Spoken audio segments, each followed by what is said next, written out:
اعوذ باللہ من الشیطان الرجیم بسم اللہ الرحمن الرحیم۔ آج 8ویں پارے کا خلاصہ لے کر آپ کی خدمت میں ہم حاضر ہیں۔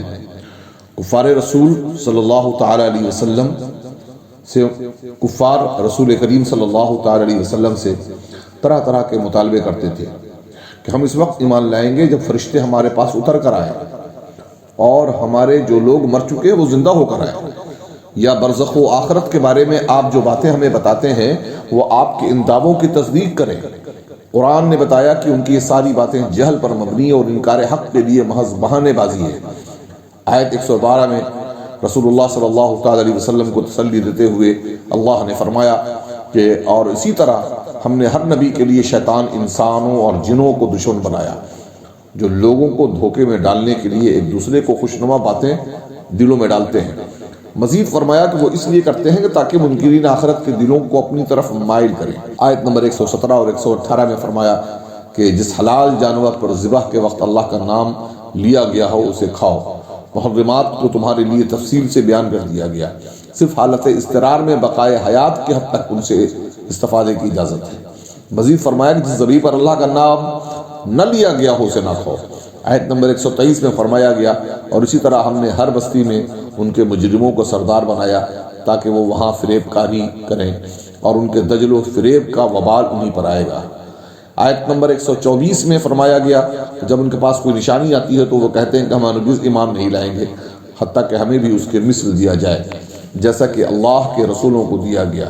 اللہ تعالیٰ نے فرمایا اللہ تعالیٰ خوب جانتا ہے کہ وہ اپنا منصب رسالت کی تفویض کرے۔ آیت نمبر 125 میں فرمایا سو اللہ جس کو ہدایت دینا چاہے اس کا سینہ اسلام کے لیے کھول دیتا ہے اور جس کے لیے گمراہی مقدر فرمانا چاہتا ہے اس کے سینوں کو قبول حق کے لیے گھٹا ہوا تنگ کر دیتا ہے۔ آیت نمبر 130 اور 31 میں اتمام حجت کے لیے فرمایا اے جنات اور انسانوں کی گروہ کیا تمہارے پاس رسول نہیں آئے تھے جو تم پر میری آیات بیان کرتے تھے اور تمہیں اس قیامت کے دن کی ملاقات سے ڈراتے تھے؟ وہ کہیں گے ہم خود اپنے خلاف گواہی دیتے ہیں اور انہیں دنیا کی زندگی نے فریب میں مبتلا کر رکھا ہے، اور یہ گواہی اس وجہ سے دی گئی کہ آپ کا رب بستیوں کو ظلماً ہلاک کرنے والا نہیں۔ آیت نمبر 138 سے 140 میں اس بات کا بیان ہے کہ کفار و مشرکین نے زمانہ جاہلیت میں اپنے مویشیوں اور اپنے کھیتوں کی 3 قسمیں کر دی تھی۔ قرآن نے بتایا کہ یہ سب ان کی خود ساختہ باتیں ہیں۔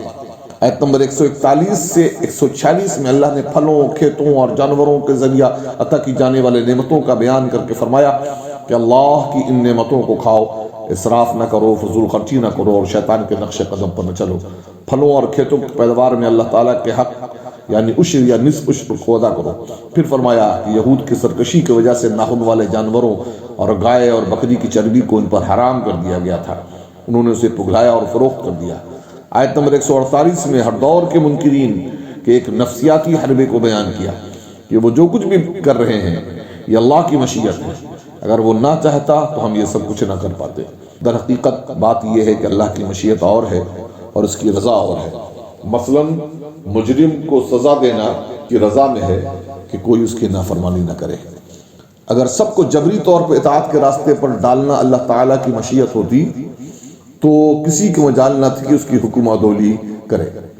آیت نمبر 151 سے 160 میں فرمایا کہ اللہ کے ساتھ کسی کو شریک نہ ٹھہراؤ، والدین کے ساتھ حسن سلوک کرو، تنگ دستی کے خوف سے اولاد کو قتل نہ کرو، ظاہر و مستور فحاشی سے اجتناب کرو، قتل ناحق نہ کرو، یتیم کا مال ناجائز طریقے سے نہ کھاؤ، لین دین میں ناپ تول پورا کرو، بلا تمیز سب کے ساتھ انصاف کرو اور اللہ سے کیے گئے عہد کی پاسداری کرو۔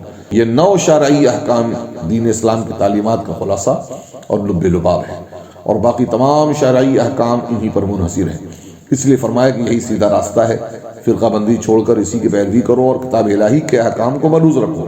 آیت نمبر 162 میں حقیقت ایمان اور مسلمان کے مقصد حیات کو بیان کرتے ہوئے فرمایا اے رسول فرما دیجئے کہ میرے نماز، میری قربانی، میری زندگی اور میری موت سب کچھ اللہ رب العالمین کے لیے ہے۔ انی وجہت وجہی للذی فطر السماوات والارض حنیفا وما انا من المشرکین، اور اس کا کوئی شریک نہیں ہے اور مجھے یہ حکم دیا گیا ہے کہ میں سب سے پہلا مسلمان ہوں۔ اللہ تعالیٰ نے یہ فرمایا کہ درجات و مراتب میں فرق صرف آزمائش کے لیے ہے۔ کون مال و رزق کی فراوانی کے باوجود اللہ تعالیٰ کی فرما برداری کرتا ہے، اور کون دولت کے نشے میں اللہ تعالیٰ کے حکام کو بھلا دیتا ہے۔ اللہ تعالیٰ جلد حساب لینے والا بھی ہے اور بخشش و مغفرت فرمانے والا بھی ہے۔ اس کے بعد سورۃ الاعراف کی شروعات ہوتی ہے 8ویں پارے میں، تقریباً نصف سے آدھے پارے کے بعد۔ اعراف کے معنی بلندی کے ہیں، اور اس کا معنی جاننا اور پہچاننا بھی ہے۔ اصحاب اعراف کے بارے میں قول یہ ہے کہ ان کی نیکیاں اور گناہ برابر ہوں گے، اور ان کا مقام جنت اور دوزخ کے درمیان ہوگا۔ یہ وہ لوگ ہیں جو اہل جنت اور اہل جہنم کو پہچاننے والے ہوں گے، اور ایک قول کے مطابق یہ انبیاء ہیں یا ملائکہ ہیں۔ آیت نمبر 4 میں بتایا گیا کہ بعض بستیوں پر دوپہر کو سوتے ہوئے عذاب آیا تو ان کے مکینوں نے اقرار کیا کہ ہاں ہم ظالم تھے۔ آیت نمبر 8 میں بتایا گیا کہ قیامت کے دن اعمال کا وزن کیا جانا حق ہے، اور جن کی نیکیوں کا پلہ بھاری ہوگا وہی فلاح پانے والے اور کامیاب ہیں، اور جن کی نیکیوں کا پلہ ہلکا ہوگا وہ نقصان اٹھانے والے ہیں۔ آیت نمبر 11 سے 27 میں آدم علیہ السلام اور ابلیس کا واقعہ بیان ہوا کہ جب ابلیس نے اللہ کے حکم پر آدم کو سجدہ نہ کیا تو رب ذوالجلال نے اس سے پوچھا کہ تم نے میرے حکم کے باوجود سجدہ کیوں نہ کیا؟ اس نے اپنی سرکشی کا جواز عقلی دلیل سے پیش کیا کہ میں آدم سے بہتر ہوں، انہیں مٹی سے پیدا کیا گیا ہے اور میں آگ سے بنا ہوں۔ انا خلقتنی من نار وخلقتہ من طین، میرا جوہر تخلیق آگ ہے اور آگ لطیف ہونے کے بنا پر مٹی سے افضل ہے۔ تکبر کی بنا پر اللہ تعالیٰ نے ابلیس کو رسوا کر کے مقام عزت سے نکال دیا۔ ہمارے لیے سبق ہے کہ تکبر کی راہ پر چلنے والا شیطان کی راہ پر چلتا ہے۔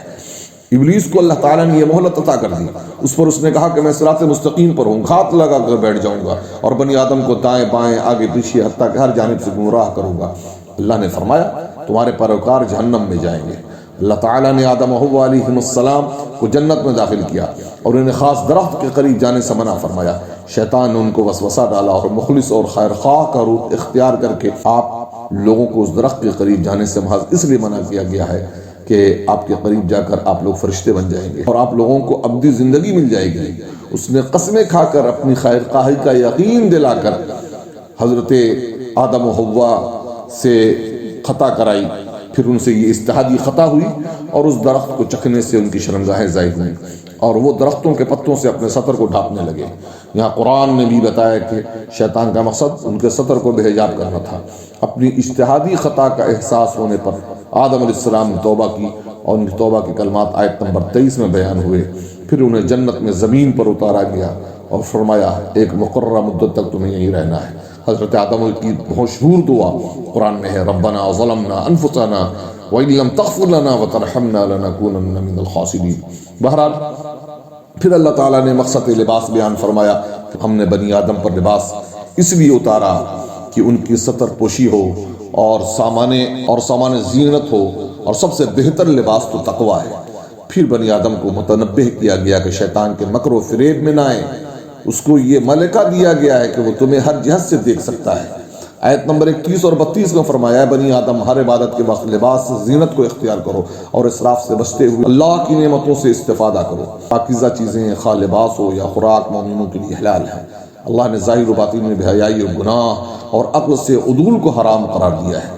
آیت نمبر 40 میں فرمایا کہ اللہ کی آیات کو جھٹلانے والوں اور تکبر کرنے والوں کے آسمان کے دروازے نہیں کھولے جائیں گے اور نہ ہی وہ جنت میں داخل ہوں گے۔ آیت نمبر 43 میں فرمایا کہ اللہ نے اہل جنت کے دلوں سے کینہ نکال دیا ہے اور وہ ہدایت پانے والے اللہ ہیں، اور وہ ہدایت پانے پر اللہ کا شکر ادا کرتے ہیں کیونکہ اسی کے فضل سے ہدایت ملتی ہے۔ آیت نمبر 54 میں اللہ تعالیٰ کی قدرت کی نشانیاں بیان فرمائی اور اس کے بعد فرمایا اپنے رب کو گڑ گڑا کر چپکے چپکے اس کے عذاب سے ڈرتے ہوئے اس کی رحمت کا یقین رکھتے ہوئے پکارو۔ آیت 57 میں اللہ نے باران رحمت کے نظام میں بتایا کہ اس کے حکم سے ہوائیں پانی سے بھرے ہوئے بادلوں کو چلا کر لے جاتی ہیں اور بنجر زمین پر برسا کر اس سے اللہ کی نعمتیں پیدا ہوتی ہیں۔ پھر فرمایا کہ اچھی زمین اللہ کے حکم سے سبزہ اگاتی ہے اور خراب زمین باغ و بہار نہیں لاتی۔ والبلد الطیب یخرج نباتہ بإذن ربہ والذی خبث لا یخرج الا نقیدا۔ یہ مثالیں دے کر قرآن یہ بتاتا ہے کہ انسان کے دل و دماغ کی زمین کا حال بھی ایسا ہی ہے، یعنی پاکیزہ دل و دماغ میں ایمان قرار پاتا ہے اور اعمال کے ثمرات پیدا ہوتے ہیں، جبکہ خبث دل و دماغ خیر کے پھل پھول پیدا نہیں کرتے۔ آیت نمبر 59 سے حضرت نوح علیہ السلام اور ان کی قوم کے حالات بیان کیے گئے ہیں کہ ان کی قوم کے سرداروں نے کہا معاذ اللہ آپ خود ہی گمراہی میں ہیں۔ حضرت نوح علیہ السلام نے فرمایا میں تو اللہ کا رسول ہوں اور میرا کام تمہاری خیر خواہی اور تم تک دعوت حق کو پہنچانا ہے۔ آیت نمبر 65 سے حضرت ہود اور ان کی قوم عاد کا ذکر ہے کہ قوم عاد نے بھی اللہ کے نبی پر طعن کیا، معاذ اللہ آپ حمایت میں مبتلا ہیں، آپ حماقت میں مبتلا ہیں۔ پھر ہود علیہ السلام نے اپنی قوم کو وہی جواب دیا جو حضرت نوح علیہ السلام نے اپنی قوم کو دیا تھا۔ حضرت ہود علیہ السلام نے قوم عاد کو انعامات الہیہ کا شکر ادا کرنے کی تلقین کی، ان کے انکار کے سبب ان پر اللہ کا عذاب اور غضب نازل ہوا۔ اللہ نے حضرت ہود اور ان کے ساتھیوں کو نجات دی۔ آیت نمبر 73 سے حضرت صالح علیہ السلام اور ان کی قوم سمود کا ذکر ہے کہ قوم سمود کے مطالبے پر اللہ تعالیٰ نے حضرت صالح کے لیے معجزے کے طور پر چٹان سے حاملہ اونٹنی کو پیدا کیا اور انہیں حکم دیا کہ اسے چرنے کے لیے آزاد چھوڑ دیا جائے۔ قوم سمود کے لوگ بڑے طاقتور تھے، یہ نرم زمین میں محلات بناتے اور پہاڑوں کو تراش کر ان میں گھر بناتے تھے، گویا ان کو اپنی طاقت پر ناز تھا۔ پھر قوم سمود نے اللہ کی نافرمانی کی اور اونٹنی کی کونچیں کاٹ دی۔ اللہ تعالیٰ نے ان کے سرکشی کی سزا اس طرح دی کہ ان پر رات کو زلزلے کا عذاب آیا اور صبح کو وہ اپنے گھروں میں اوندے منہ پڑے رہ گئے۔ آیت نمبر 80 سے حضرت لوط اور ان کی قوم کا ذکر ہے کہ وہ بے حیائی میں اپنے زمانے کے سب لوگوں پر سبقت لے، وہ اپنی جنسی خواہش کو غیر فطری طریقے سے پورا کرتے تھے اور جب اللہ کے نبی عذاب کا ڈر سناتے وہ تو مذاق سمجھتے۔ بالآخر اللہ تعالیٰ نے ان پر عذاب نازل کیا، آسمان سے پتھر برسائے اور اس طرح ان کا نام و نشان مٹا دیا گیا، یہاں تک کہ حضرت لوط علیہ السلام کی وہ بیوی جو قوم لوط کی ہم خیال تھی وہ بھی عذاب سے بچ نہ سکی۔ صرف حضرت لوط علیہ السلام ان کے ساتھ قبیلے کے چند نیکوکار لوگ ہی محفوظ رہے۔ آیت نمبر 85 میں قوم مدین کا ذکر ہے کہ وہ ناپ تول میں ڈنڈی مارتے تھے، دوسروں کو چیزیں کم تول کر دیتے اور راستے میں بیٹھ کر اہل ایمان کو ڈراتے تھے اور انہیں راہ راست سے روکتے تھے۔ انہیں بھی کہا گیا کہ فساد فی الارض سے باز آ جاؤ اور اپنے سے پہلے سرکش امتوں کا انجام دیکھ لو۔ یہی سلسلہ انشاءاللہ تبارک و تعالی 9ویں پارے میں آگے بڑھتا ہے، جس کی تفصیل اور جس کی تشریح اور جس کا ترجمہ اور خلاصہ انشاءاللہ تبارک و تعالی کل پیش کیا جائے گا۔ اللہ کریم ہمیں اس رمضان المبارک کے بابرکت مہینے میں قرآن پڑھنے، سمجھنے اور عمل کرنے کی توفیق رفیق عطا فرمائے۔ السلام علیکم۔